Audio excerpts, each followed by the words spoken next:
Bonjour, je suis maman d'élève d'une petite fille qui est au collège du Parc Impérial.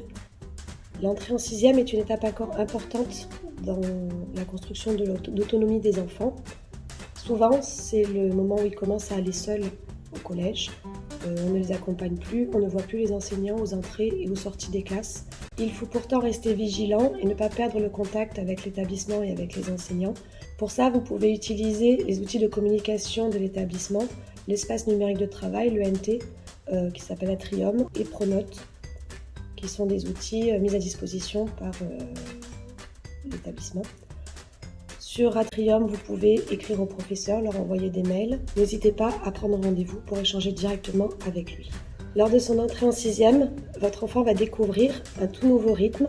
Il y a un emploi du temps au collège, les matières ne sont plus les mêmes tous les jours. Il va falloir qu'il prépare son cartable tous les jours, il aura besoin de vous. N'hésitez pas à vérifier quotidiennement qu'il a bien pris le matériel nécessaire pour les cours de la journée. Il faudra aussi qu'il s'habitue à un emploi du temps changeant. Tous les jours sont différents, donc il faudra qu'il s'habitue à se rendre d'une salle à l'autre. C'est l'autre grande révolution par rapport à l'école primaire.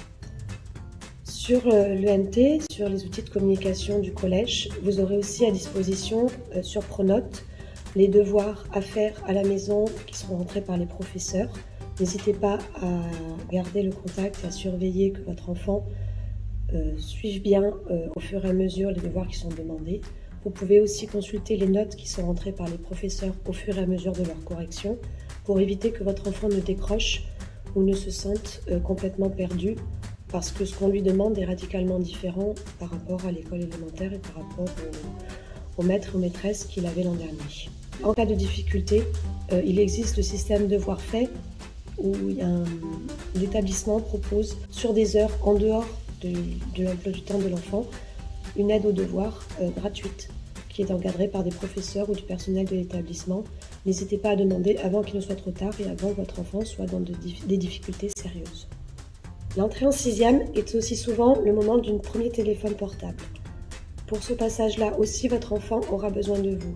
Il faut rester vigilant, premièrement, quant au temps que votre enfant va passer sur son téléphone, le temps d'écran global de la journée par rapport au temps qu'il passe à continuer à avoir des activités extérieures, des activités sportives, des activités sociales avec des personnes en vrai.